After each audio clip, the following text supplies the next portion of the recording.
In the ancient capital of Odiyumiri, where modern buildings rose beside palm trees and the scent of suya filled evening air, President Bako the Lion-Hearted ruled with an iron commitment to truth. He was not like the presidents before him. Those ones smiled at corruption and called it politics. But Bako, he was different. He wanted a nation where children could trust their leaders, where money meant for hospitals actually built hospitals, where truth stood taller than lies. The people loved him for this. They called him the Lion-Hearted because he roared against injustice. His cabinet feared him because he had eyes that saw through expensive suits into guilty hearts. Every morning, President Bako walked through the State House gardens, past the fountain built by colonial masters, and he would whisper the same prayer to his ancestors. "Help me build a nation my children will be proud of." But evil, my children, does not sleep. It waits quietly in corners, wearing fine clothes and smiling politely. It was waiting in President Bako's cabinet, wearing the face of a trusted elder. The Great Healing Sanatorium was President Bako's dream. For years, sick people in Odiyumiri traveled hundreds of miles to find proper hospitals. Children died from simple fevers. Mothers lost babies because clinics had no equipment. Old people suffered without medicine. The president saw this suffering and his heart broke. So he created a plan. The government would build the finest medical center in West Africa, right here in Odiyumiri. A place with modern machines, skilled doctors, clean beds, and medicine for everyone, rich or poor. The budget was approved. 36 million Naira, a fortune, was released from the national treasury. The nation celebrated. Finally, hope was coming. Construction would begin in 3 months. Contractors were hired. Architects drew beautiful plans. Nurses and doctors applied for positions. Everyone waited with joy in their hearts. But then, on a Tuesday morning when the sun rose red like a warning, the Minister of Finance received a phone call that made his hands shake. The Treasury accountant was crying on the phone, stammering words that made no sense. "The money, sir. The 36 million. It's gone. Every Naira. Vanished." News spread through Odiyumiri like wildfire through dry grass. "The healing money is missing. Someone stole the hospital money. Our hope is gone." People gathered in market squares, outside government buildings, at bus stops, everywhere. Their faces showed anger, betrayal, and deep sadness. Mothers who had prayed for the sanatorium wept openly. "My son needs surgery," one woman cried. "Now what will I do?" Fathers clenched their fists. "They have stolen from sick children. What kind of devils are these?" Young people took to social media, posting angry messages. Hashtags trended, demanding justice, calling for arrests, questioning everything. The media went wild. Television stations interrupted regular programs. Radio hosts shouted into microphones. Newspapers printed special editions with blood-red headlines. 36 million vanishes into thin air. Hospital dreams turned to nightmare. Who stole the healing money? President Bako watched the chaos from his office window. His jaw was tight. His eyes burned with anger. He had promised the people. He had given his word. And now, someone in his own government had made him look like a fool. Someone had stolen hope from dying children. He picked up his phone and made one call. Summon the entire cabinet. Tomorrow morning. The Granite Council Hall. No excuses. The Granite Council Hall was not an ordinary meeting room. It was built during the First Republic, using stones from the sacred mountains where ancestors were buried. The walls held carvings of ancient kings and queens. The ceiling rose high like a cathedral. Local people believed the spirits of honest leaders watched over that hall, and liars could not hide their guilt there. When President Bako summoned his cabinet to the Granite Council Hall, every minister understood. This was serious. This was Judgment Day. The morning arrived heavy with tension. Black government cars lined the streets outside. Security men in dark suits stood at every entrance. Journalists gathered behind barricades, cameras ready, microphones extended, hungry for scandal. Inside, the hall felt cold despite the Lagos heat. Sunlight filtered through high windows, creating sharp shadows across the granite floor. The massive table, carved from single tree older than the nation itself, sat in the center. Around it, empty chairs waited like thrones of judgment. Ministers began arriving. Some walked confidently, backs straight, expensive watches glinting. Others moved slowly, eyes darting nervously. All of them felt it, the weight of accusation hanging in the air, the knowledge that someone among them was a thief. President Bako had not yet arrived, but his presence was already felt. Among the ministers filing into the Granite Council Hall was a face that many overlooked. Amina Yusuf, 32 years old, wearing a simple blue dress and carrying a worn leather folder. She was junior auditor in the Ministry of Finance, so junior that most ministers did not know her name. Amina had not expected to attend this meeting. Junior staff never attended cabinet emergencies. But that morning, the finance minister had grabbed her arm. "Bring all the treasury reports. Everything from the past 6 months. You're coming with me." Now she sat in the corner, away from the massive table, trying to make herself invisible. But her eyes were sharp. While ministers greeted each other with fake smiles and political handshakes, Amina watched. She noticed things others missed. She noticed Chief Agbanaya, the national treasurer, sweating despite the air conditioning. She noticed his hands shaking slightly as he organized papers. She noticed how he avoided eye contact with everyone. Amina had spent the previous night studying treasury records until her eyes burned. She had found something strange, very strange. Transfers that did not match receipts. Signatures that looked traced. Dates that jumped around like confused chickens. But who would listen to her? She was nobody. Just a junior auditor with questions nobody wanted to answer. President Bako entered the hall like thunder walking on 2 legs. Every conversation stopped. Every head turned. He wore traditional white agbada that made him look like both president and tribal chief. His face was carved from stone. His eyes swept across the room, touching each minister, reading each soul. "Sit," he commanded. Everyone sat immediately. 36 million naira, he began, his voice filling every corner of the hall. Money meant to save lives. Money meant to give hope to mothers and fathers watching their children die. Money that could have built the finest healing center in West Africa. Gone. Vanished. Stolen. He paused, letting the words sink in like poison. Someone in this room knows where that money went. Someone here has betrayed not just me, but every sick child, every suffering mother, every dying old person in this nation. And I swear by my ancestors, by the spirits watching over this hall, I will find that person. Ministers shifted uncomfortably in their chairs. Some stared at the table. Others looked at each other with suspicion. The air grew thick with fear and accusation. Chief Agbanaya wiped his forehead with an expensive handkerchief. His breathing grew heavy. President Bako's eyes landed on him. "Chief Agbanaya, you are national treasurer. Explain." Chief Agbanaya stood slowly, like an old man climbing stairs. He was 68 years old, respected elder, father of 7 children, grandfather of 12. For 40 years, he had served various governments. He wore his experience like armor and his gray hair like a crown. "Mr. President," he began, his voice steady but his hands still shaking. "This situation is beyond natural understanding." Murmurs rippled through the hall. What did he mean, beyond natural understanding? "The money was secured in the national vault," Agbanaya continued. "Triple locks. Security cameras. Armed guards. Everything proper. I personally verified the funds 2 weeks ago. Everything was intact. Every naira accounted for." President Bako leaned forward. "And then?" Agbanaya swallowed hard. His expensive suit suddenly looked too tight around his neck. "And then, Mr. President, something entered the vault." The hall went completely silent. Even the journalists outside seemed to stop breathing. "Something?" President Bako's voice was dangerously quiet. "A serpent, Mr. President." Agbanaya's voice dropped to a whisper. A giant serpent entered the treasury vault. It swallowed the 36 million naira. For 3 full seconds, nobody moved. Nobody breathed. The words hung in the air like impossible things. Then the hall exploded. Ministers shouted. Security men exchanged confused glances. Someone laughed nervously. President Bako's face became stone. "A snake." President Bako spoke the words slowly, tasting each syllable like poison. "You are telling me, Chief Agbanaya, that a snake ate 36 million naira?"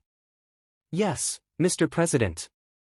Agbanaya's voice trembled but his face showed strange conviction. "I know it sounds impossible. But there are forces in this world, spiritual forces, that we do not understand." The vault guard saw it. A massive serpent, black as midnight, eyes glowing red. "Where are these guards?" the president demanded. They ran away, sir." "Out of fear." "How convenient," someone muttered. The finance minister stood up, his face red with anger. "Chief, with respect, this is madness. Snakes don't eat money. This is corruption hiding behind superstition." Other ministers joined in, voices rising, accusations flying. "Disgraceful. Insulting our intelligence. Where is the real money?" But Amina, sitting quietly in her corner, was not shouting. She was watching Chief Ogbanaya's face carefully. She had seen that expression before, on her grandmother's face when speaking of spirits. It was not the face of a simple liar. It was the face of someone caught between two terrible truths. Her grandmother had once told her, when a powerful man blames spirits, look deeper. Sometimes the spirits are real. Sometimes the spirits are guilt wearing a mask. President Bako raised his hand and the hall fell silent instantly. "Chief Ogbanaya, I want a full investigation. Treasury records, security footage, guard testimonies, everything. You have 72 hours to provide evidence of this serpent story." "Yes, Mr. President," Ogbanaya whispered. "If you cannot prove it, then we proceed with criminal investigation. And if the money is not recovered, someone will face the full weight of the law." Meeting adjourned. Ministers filed out quickly, whispering to each other, some angry, some confused, some secretly pleased at Ogbanaya's humiliation. The media outside erupted with questions. Cameras flashed. Reporters shouted. The snake story would be everywhere by evening. Amina remained in her seat, staring at her folder full of suspicious documents. Something was very wrong here. The treasury inconsistencies she had found dated back months, long before any snake appeared. But who would listen to her? As the hall emptied, she noticed an old man standing near the entrance. He was blind, his eyes covered with white cloth, but he seemed to be staring directly at her. He wore simple white clothes and carried a wooden staff carved with strange symbols. Their eyes met, impossible as that seemed, and the old man smiled. Then he turned and disappeared into the crowd outside. Amina felt a chill run down her spine. That evening, Amina sat in her small apartment in the government quarters, surrounded by papers and reports. Her mind kept returning to Chief Ogbanaya's face when he mentioned the serpent. There was fear there, yes. But also something else. Guilt? Desperation? She could not name it. Her phone rang. Her grandmother, Hajiya Kanda, calling from the northern village where Amina grew up. "Grandma," Amina answered, grateful for the distraction. "I saw you on television," her grandmother said. Her voice was old but strong, carrying wisdom earned through 80 years of life. "You were in that meeting today. The one where the treasurer blamed a snake." "Yes, Grandma. It's madness. How can a snake eat money?" Her grandmother was quiet for a moment. "My child, I have lived long enough to know that not all snakes crawl on the ground. Some snakes live in men's hearts, growing fat on greed. And sometimes, when a man feeds that snake long enough, it becomes real." Amina felt her skin prickle. "What do you mean?" "Come home this weekend. There are things you need to understand before you dig deeper. And you will dig deeper, won't you? I raised you to chase truth." "Yes, Grandma." "Then be careful. Men who play with spiritual snakes often lose control of them." After hanging up, Amina could not shake the feeling that her grandmother knew something important. The next morning, Amina arrived at her office to find it had been searched. Drawers hung open. Files were scattered across her desk. Her computer had been turned on. Someone had been looking for something. Her heart pounded. She checked her hiding place, a loose tile behind the filing cabinet. The copies of suspicious treasury documents were still there.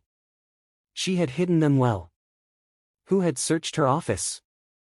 And what were they looking for? She spent the day pretending nothing was wrong, but her eyes constantly watched the corridors.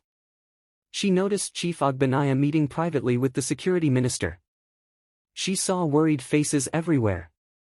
The snake story had made national headlines. Social media was exploding with jokes, anger, and conspiracy theories. "Did you hear?" her colleague Femi whispered during lunch. They're saying Chief Agbanaya has been meeting with native doctors for years, using juju to protect his wealth. That's just gossip, Amina replied carefully. Maybe. But my uncle works in Agbanaya's village. He says the chief built a shrine in his compound. That he performs rituals at midnight. That he's been mixing government work with dark powers. Amina said nothing, but her mind was racing. What if her grandmother was right? What if there really was a spiritual component to this theft? That evening, as she left the office, she saw the blind old man again, standing by the gate. Amina Yusuf, the old man said. His voice was surprisingly strong. You are searching for truth in a den of serpents. Amina stopped, her breath catching. Who are you? How do you know my name? I am Baba Noko. I was advisor to 3 presidents before this one. Now I am retired, but the ancestors still send me to where truth is needed. He smiled, his blind eyes somehow seeing everything. You found documents. Numbers that don't match. Money that moved in shadows. How do you know that? Because I taught Chief Agbanaya accounting 30 years ago, when he was young and honest. Before greed planted its seed in his heart. Amina looked around nervously. I don't understand what's happening. Is there really a snake? Yes and no. Baba Noko leaned on his staff. 20 years ago, Agbanaya visited a powerful juju priest in the Forbidden Forest. He wanted wealth, power, and protection. The priest summoned a guardian spirit, a serpent of prosperity. It helped Agbanaya rise, protected him from enemies, made him untouchable. But such spirits demand payment. First, small sacrifices. Then larger ones. And always, they feed on the very thing they promised to protect. Agbanaya's greed has grown so large, the serpent has become real. It protects nothing now. It only devours. Amina's hands trembled. So the money? Hidden by ordinary theft. But guarded by extraordinary darkness. That night, Amina could not sleep. She lay in her bed, staring at the ceiling, trying to separate truth from superstition. Could spirits really be involved in government corruption? Or was Baba Noko just a senile old man? But something in his eyes, those blind, all-seeing eyes, told her he spoke truth. At midnight, she made a decision. She would visit the treasury building herself. She had junior access keys. Nobody would be there at night except security guards. She needed to see that vault with her own eyes. The drive to the treasury took 20 minutes. The building stood dark and imposing against the night sky. One guard sat outside, nodding off. Amina showed her ID and walked in, heart pounding. The corridors were empty. Her footsteps echoed loudly. She took the stairs down to the basement level where the main vault was located. The air grew colder with each step. The vault door was massive, made of reinforced steel, locked with 3 different mechanisms. But as Amina approached, she noticed something strange on the floor. Scratch marks, deep gouges in the concrete, leading away from the vault toward a side corridor. She followed the marks. They led to a storage room she had never noticed before. The door was slightly open. Inside, she found papers. Thousands of papers. Burned ledgers. Destroyed receipts. Evidence of years of theft, all being destroyed. And on the wall, drawn in what looked like ash, was the image of a coiled serpent. Amina's phone suddenly rang, the sound piercing the silent room like a scream. She nearly dropped it. Get out of there now, Baba Noko's voice commanded. He knows you're there. How are you? Run, child. The serpent is waking. Amina did not ask questions. She grabbed a handful of the burned documents and ran. Behind her, she heard something, a sound like scales sliding across concrete. She did not look back. She ran up the stairs, past the confused guard, to her car. Her hands shook so badly she could barely start the engine. As she drove away, she looked in her rearview mirror. The Treasury building stood dark and silent. But for a moment, just a moment, she thought she saw red eyes glowing in one of the basement windows. The next morning, Amina went straight to her grandmother's village. The 3-hour drive gave her time to think, but also time to doubt. Had she really heard that sliding sound? Had she really seen glowing eyes? Or was fear making her imagine things? Her grandmother's compound was exactly as she remembered. Small mud houses arranged in a circle, a large baobab tree in the center, chickens wandering freely. Her grandmother sat under the tree, grinding pepper, as if she had been expecting her. "Sit, child," Hajiya Kanda said. "Tell me everything." Amina told her. The missing money, the snake accusation, Baba Noko's warning, the basement discovery, the strange sounds. Her grandmother listened without interrupting. When Amina finished, Hajiya Kanda nodded slowly. "Your great-grandfather was a medicine man. Before he died, he taught me to see things others cannot. The spiritual world is as real as this pepper I'm grinding. And Chief Ogbenaya has been playing dangerous games with it. But how do I prove it? How do I fight something I cannot see? You fight it by exposing the ordinary evil first. The spiritual serpent feeds on his greed. Remove the greed, and the serpent has nothing to protect. Show the president those documents you found. Let the truth be spoken in the light. Nobody will listen to a junior auditor. Then make them listen." Her grandmother's eyes blazed with fierce determination. "Your great-grandfather once told the king he was wrong, in front of the entire court. The king could have killed him. Instead, the king thanked him for his courage. Truth has a power of its own, Amina. Trust it."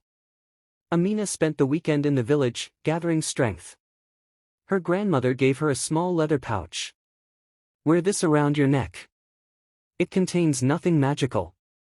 Just a reminder that you carry the courage of your ancestors."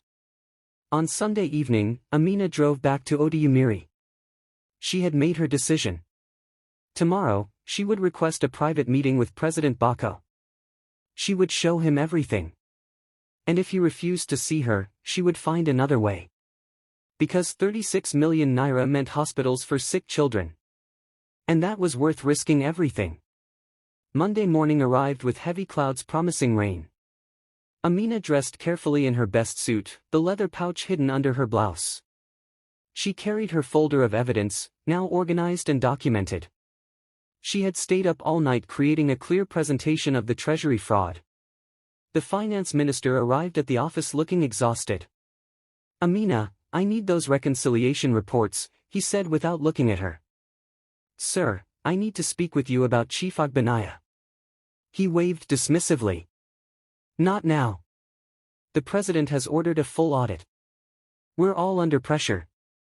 "Sir, I have evidence." That made him stop. "Evidence of what?" "Fraud. Years of it. Transfers that never happened. Receipts that were forged. Chief Ogbenaya has been stealing from the treasury for at least 5 years." The finance minister's face went pale. "You're saying the snake story is a cover?" "Yes, sir." He sat down heavily. "Show me." For the next hour, Amina walked him through everything. The documents from the basement. The pattern of false entries. The timing that coincided with major government projects. The money that disappeared in small amounts, never enough to trigger alarms, until it accumulated to millions. When she finished, the finance minister sat in silence. Finally, he spoke. "This could destroy careers. Governments have fallen for less. Sir, children are dying without that hospital." He looked at her with new respect. "You're right. Come with me. We're seeing the president today." President Bako's office was smaller than Amina expected. Maps covered the walls. Books lined shelves. A simple desk held papers and a computer. No gold decorations. No expensive art. Just the workspace of a man focused on building, not showing off. The president listened in silence as the finance minister presented Amina's findings. Then he turned to her. You discovered all this alone? Yes, Mr. President. And you're willing to testify publicly? Amina's mouth went dry. Public testimony meant making enemies. It meant danger. But she thought of sick children and found her courage. Yes, Mr. President. What about this serpent story? You think it's completely false? Amina hesitated. How could she explain about Baba Noko, about spiritual guardians, about her grandmother's warnings? Mr. President, I believe Chief Agbanaya convinced himself the serpent is real. But the theft is ordinary corruption, covered with spiritual stories. President Bako studied her carefully. You remind me of my daughter. Same courage. Same integrity. He turned to the finance minister. Prepare criminal charges. Quietly. I want Chief Agbanaya arrested, but I want absolute proof. If we move too soon, he'll use his political connections to escape. Sir, he's already trying to destroy evidence, Amina said. That's what I found in the basement storage room. Then we move faster. Tomorrow, I'm calling another emergency cabinet meeting. This time, we expose everything. As Amina left the president's office, she felt both relief and fear. That night, Amina received a phone call from a blocked number. She almost didn't answer. Miss Yusuf. The voice was smooth, oily. You've been making dangerous inquiries. Who is this? A friend offering advice. Chief Agbanaya is a powerful man. He has protected many people over the years. Those people will not let him fall alone. Is that a threat? It's a warning. Drop your investigation. Forget what you found. Or you might have an unfortunate accident. The line went dead. Amina sat shaking. She should have expected this. Corruption never dies quietly. But instead of fear, she felt anger rising in her chest. These people thought they could threaten her into silence while children died without medical care. She called Baba Noko. They threatened me. Good, the old man said calmly. That means they're scared. Scared people make mistakes. But you must be careful now. Stay in public places. Tell people where you're going. And trust your instincts. Baba, will you come to tomorrow's meeting? I'll be there. The ancestors are watching this closely. When truth faces corruption in that granite hall, spiritual forces will take notice. Amina spent a restless night. She kept checking her door locks. Every sound made her jump. But morning finally came, bringing with it the day of reckoning. The second emergency cabinet meeting was scheduled for 10 a.m. The Granite Council Hall filled even faster than the first meeting. This time, security was doubled. Police officers stood at every entrance. Metal detectors scanned everyone entering. The media presence had tripled. International journalists had arrived, drawn by the bizarre snake story. Inside, the atmosphere was explosive. Ministers argued before the meeting even started. Some defended Chief Agbanaya. Others demanded his arrest. Political alliances formed and broke within minutes. Chief Agbanaya arrived looking like he had not slept in days. His expensive suit hung loosely. His eyes were bloodshot. He kept touching a small leather pouch hanging around his neck, whispering words nobody could hear. Amina sat in the same corner as before, but this time she was not invisible. Ministers glanced at her nervously. They knew she had evidence. The finance minister had made sure of that, spreading just enough rumors to create pressure. Baba Noko sat near the back, his blind eyes somehow taking in everything. Other elders had joined him, respected men and women who had served Nigeria faithfully for decades. Their presence sent a message: this was about more than politics. This was about the nation's soul. President Bako entered and silence fell like a hammer. Today, he announced, we will have the truth. All of it. No more stories. No more excuses. President Bako nodded to the finance minister, who stood and addressed the hall. Mr. President, honored ministers, I have disturbing news. Our preliminary audit has uncovered systematic fraud in the National Treasury spanning 5 years. Gasps filled the hall. Cameras clicked rapidly. How much? Someone shouted. Over 200 million naira. The 36 million for the healing sanatorium was just the latest theft. The hall erupted in chaos. Ministers jumped to their feet. Accusations flew. Security had to restore order. President Bako's voice cut through the noise. Chief Ogbenaya, respond. Ogbenaya stood slowly. His hands trembled violently. Mr. President, this is a conspiracy against me. These accusations are false. I have served this nation faithfully for 40 years. Then explain these documents. The finance minister displayed bank transfers on a large screen. Dates, amounts, recipient accounts. All connected to Ogbenaya's family members and business associates. Those are normal transactions. Normal. 30 million naira to your nephew's company for consulting services that were never performed. Ogbenaya's face twisted with panic. I can explain. And these receipts? More documents appeared on screen. All signed by you. All for projects that don't exist. The evidence was overwhelming, undeniable. Even Ogbenaya's political allies began shifting away from him. Nobody wanted to be connected to this scandal. Then something strange happened. The lights in the hall flickered. The air grew suddenly cold. Ogbenaya clutched his leather pouch desperately. You don't understand, he shouted, his voice breaking. I had no choice. The serpent demanded payment. It promised to protect me, but it kept demanding more. More money. More sacrifice. I couldn't stop feeding it. People exchanged confused glances. Was this a confession or a mental breakdown? There is a serpent, Ogbenaya continued, his eyes wild now. I summoned it 20 years ago. The priest said it would bring prosperity. But it brought only hunger. Every year, it demanded more. I had to steal to keep it satisfied. If I stopped, it would devour me. Baba Noko stood up, his blind eyes somehow blazing with light. Chief Ogbenaya, you did not summon a serpent. You fed the serpent of greed that lives in every human heart. You gave it power through your choices. You made it real through your corruption. You don't understand, old man. It's real. I've seen it. It speaks to me. Yes, Baba Noko's voice rang through the hall.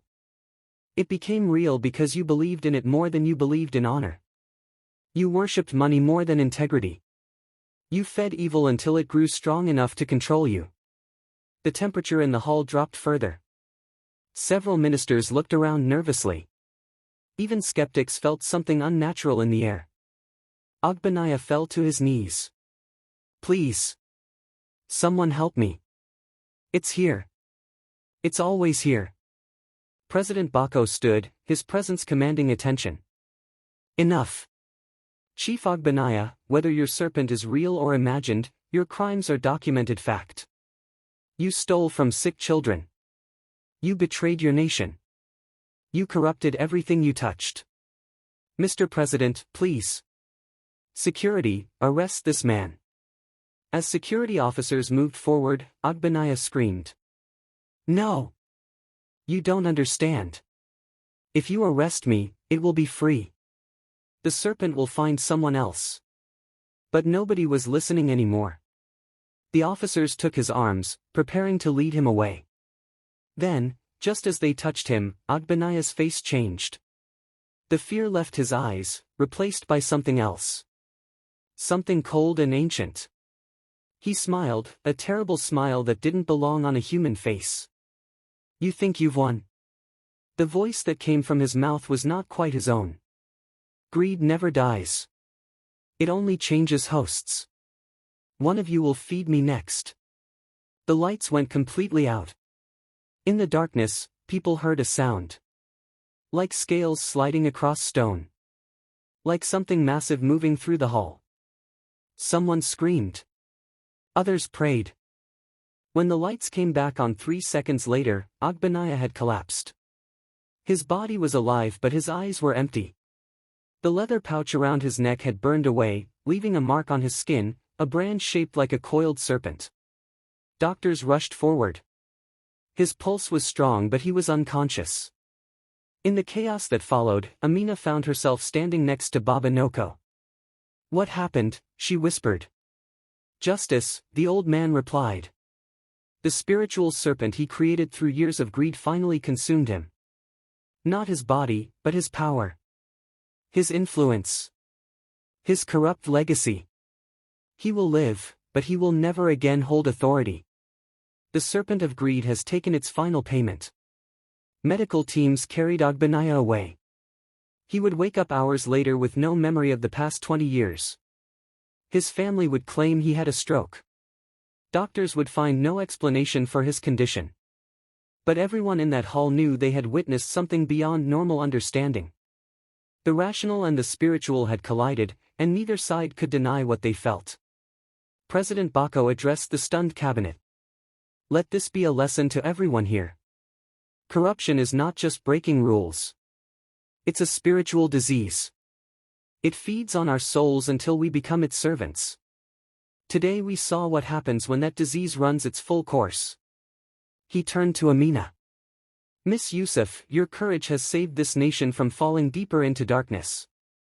I am promoting you to Director of National Audit. Your first task is to recover every stolen Naira and ensure it goes to building that healing sanatorium." Applause filled the hall, genuine and respectful. Over the following weeks, investigators recovered most of the stolen money from Agbanaya's hidden accounts. His family cooperated, terrified by what had happened. Other corrupt officials quietly returned money, afraid they might face the same spiritual judgment. Construction on the Great Healing Sanatorium began within a month. Amina personally oversaw the finances, ensuring every Naira was spent properly. She worked with an intensity that amazed everyone, driven by the memory of what corruption had almost stolen. The day they laid the foundation stone, President Bako stood beside her. "You know," he said quietly, "I still don't fully understand what happened in that hall. Was the serpent real?" Amina thought about her grandmother's words, about Baba Noko's teachings, about what she had witnessed. "Mr. President, I think it doesn't matter if the serpent was flesh or spirit. What matters is that greed is real. It consumes. It destroys. And when we fight it with truth and courage, we win." He nodded.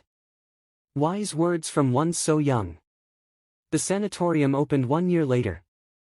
Clean, modern, beautiful. Sick children received treatment. Mothers cried with relief. Elderly patients found care they had waited lifetimes to receive. The building stood as proof that truth could triumph over corruption. Amina visited often, walking through wards, seeing the results of her courage. And sometimes, late at night, she would touch the leather pouch her grandmother gave her and whisper thanks to the ancestors who had guided her. Years passed. The story of the serpent and the treasurer became legendary. Parents told it to children as a warning about greed. Schools taught it as part of civics lessons. The tale spread beyond Nigeria, becoming a folktale known across Africa. Amina rose to become one of the nation's most respected auditors. She trained young people to chase corruption with the same courage she had shown. Numbers don't lie, she would tell them.